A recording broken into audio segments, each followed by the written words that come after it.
Cet épisode vous est offert par ClickUp. ClickUp, c'est le logiciel de gestion de projet tout en un qui va te permettre d'organiser un business productif, rentable et qui pourra scaler quand tu en auras besoin. Avec ClickUp, pas besoin d'utiliser un logiciel de tâches, un logiciel de notes, un logiciel de chat, un logiciel pour tes objectifs. Non, tout est intégré.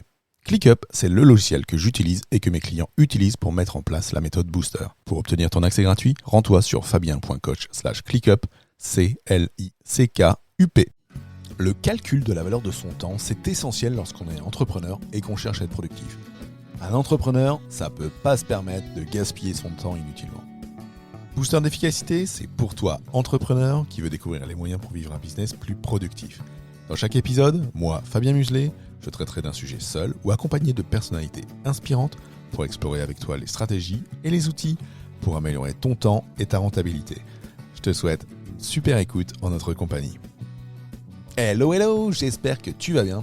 Aujourd'hui, un épisode sur pourquoi le calcul de la valeur de ton temps est nécessaire lorsque l'on est entrepreneur. Alors, ça va rejoindre, tu verras l'épisode d'il y a quelques temps sur comment améliorer ta rentabilité. Forcément, je t'avais parlé de comment améliorer ta rentabilité d'entrepreneur grâce à la productivité. Il va y avoir quelques, je ne vais pas dire redondances, mais il va y avoir des compléments et quelques rappels par rapport à la dernière fois. En tout cas, le calcul de la valeur de ton temps, c'est essentiel lorsque on est entrepreneur et que l'on cherche à être productif. Tu ne peux pas te permettre de gaspiller ton temps inutilement. Tu dois faire preuve d'efficacité et de productivité. Car le temps, c'est de l'argent. Et perdre du temps, c'est perdre de l'argent. Cette affirmation, elle est encore plus vraie à haut niveau. Lorsqu'un entrepreneur génère déjà de gros revenus avec son business ou s'il y a des compétences rares à haute valeur ajoutée. Alors tu vas me demander comment on calcule la valeur de son temps. C'est assez simple. Demande-toi combien d'argent tu peux gagner en consacrant 1 heure de travail sur ton business. Et je veux parler d'1 heure à te consacrer sur ce qui te rapporte le plus d'argent. Un autre moyen de calculer, c'est de te dire combien je veux gagner avec mon business et combien de temps je veux travailler maximum par mois. Et tu fais la division et tu vois combien est la valeur de ton temps. Parce que même si toutes les heures consacrées à ton business te rapportent de l'argent, il y en a quand même certaines qui vont t'en rapporter plus que d'autres.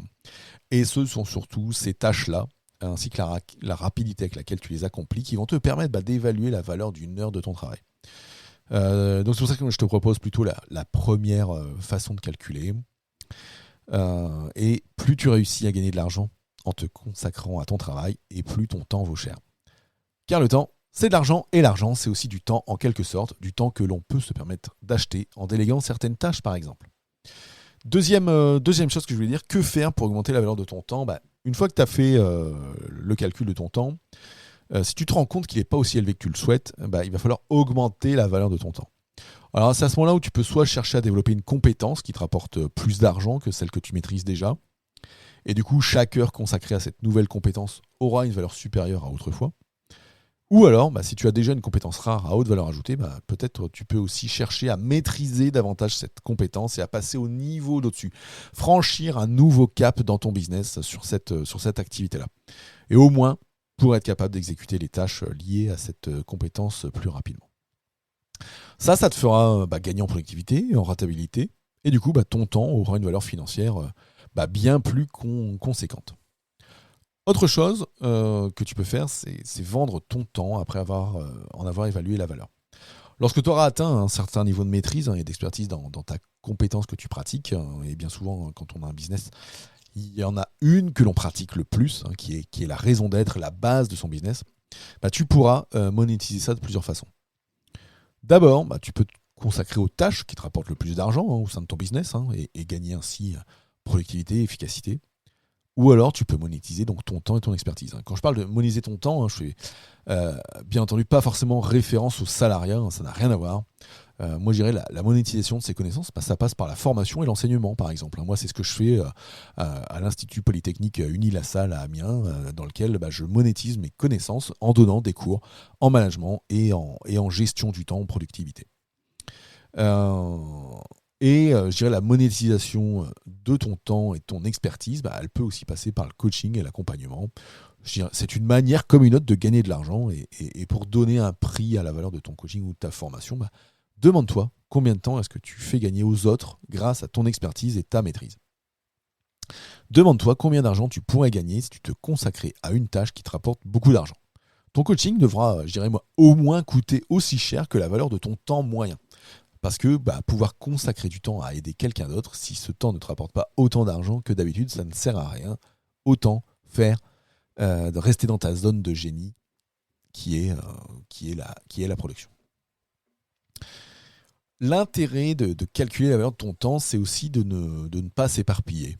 Parce qu'une fois que tu auras fait ce calcul et que tu auras fait le nécessaire pour l'augmenter, maintenant il va falloir faire le tri. Alors d'abord, avec toujours plus de sollicitations, de propositions et d'urgence, tu auras l'idée de la valeur de ton temps et du temps que tu auras perdu. Si tu perds 1 heure, tu sauras que tu auras perdu 1 heure à tant d'euros. Et par conséquent, tu sauras si ça vaut vraiment la peine d'accepter parfois certaines propositions ou si au contraire, ça ne te rapporte pas assez d'argent. Donc fais aussi le tri entre les tâches et les propositions à forte valeur ajoutée et celles qui rapportent moins d'argent. Tout ça, ça te sera utile lorsque tu dois prendre une décision de te lancer dans un nouveau projet ou pas. Quand tu as un client qui vient te voir pour un projet d'ampleur, est-ce que ça vaudra le coup ou pas ? Non seulement tu sauras donner la priorité aux tâches importantes, c'est-à-dire celles qui te rapportent le plus d'argent, mais pour t'y consacrer en premier lorsque tu démarreras ta journée. C'est aussi ça l'intérêt, c'est sur quoi je dois consacrer mes efforts en premier. Mais en même temps, par exemple, si tu choisis de démarrer un nouveau business, tu pourras savoir si ça en vaut la peine d'investir dedans ou pas. Dernier point, donner la priorité aux tâches importantes et déléguer le reste. Parce que maintenant que tu sais comment monétiser ton temps et comment sélectionner les tâches les plus importantes, le moment il est venu peut-être de déléguer le reste, donc de déléguer à un freelance, déléguer à quelqu'un que tu pourrais embaucher, déléguer à un stagiaire. Bref, il y a plein de façons de déléguer. Parfois déléguer, ça peut aussi être automatisé avec des logiciels d'automatisation. Voilà, parce qu'il y a certaines tâches qui sont essentielles, mais qui rapportent que peu d'argent. Par rapport à toi, tes capacités. Je vais donner des exemples perso, par exemple. Faire les courses, le ménage, la cuisine. Ça, si tu n'aimes pas ça, peut-être ce serait mieux de déléguer. Peut-être tu peux faire un drive, peut-être tu peux faire en livraison, etc. Donc déjà, ces choses-là ne rapportent pas d'argent. Au contraire, c'est que de la dépense.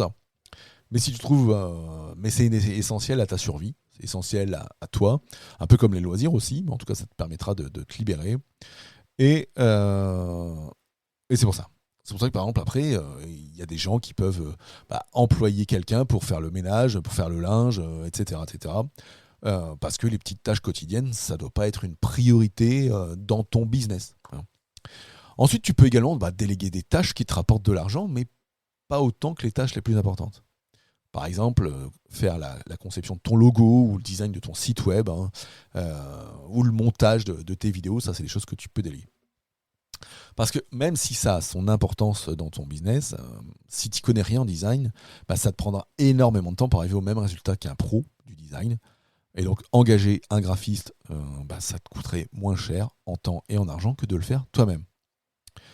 En tout cas, pour conclure, calculer la valeur de son temps, c'est primordial car le temps, c'est de l'argent. Et si ton temps ne te rapporte pas assez d'argent, c'est de ton intérêt que d'en augmenter la valeur. Le temps, il peut être monétisé intelligemment pour gagner encore plus d'argent. Et si on s'en sert pour s'adonner à des tâches inutiles, voire contre-productives, on risque de perdre de l'argent. D'ailleurs, pour apprendre à ne plus perdre de temps et à le gérer correctement, booster ton efficacité et ta productivité, moi je t'invite à rejoindre mon offre de coaching que tu pourras retrouver en lien en dessous. Attention, c'est réservé vraiment qu'à ceux qui accordent de l'importance et de la valeur à leur temps et qui ont compris qu'investir pour gagner du temps, c'est investir pour gagner de l'argent. Pour ça, tu peux te rendre sur fabien.coach/coaching. Je prends 3-4 personnes maxi par trimestre, donc les places sont limitées, donc si tu n'as pas envie de passer à l'action, si tu n'es pas sérieux, ça ne sert à rien d'aller là-dessus. Dans ce cas-là, je te conseille plutôt de t'abonner à ma chaîne YouTube pour découvrir, ou à continuer de me suivre dans ce podcast pour découvrir plein de nouveaux outils de productivité. Je te souhaite une super semaine, je te dis à très vite, allez, ciao ciao.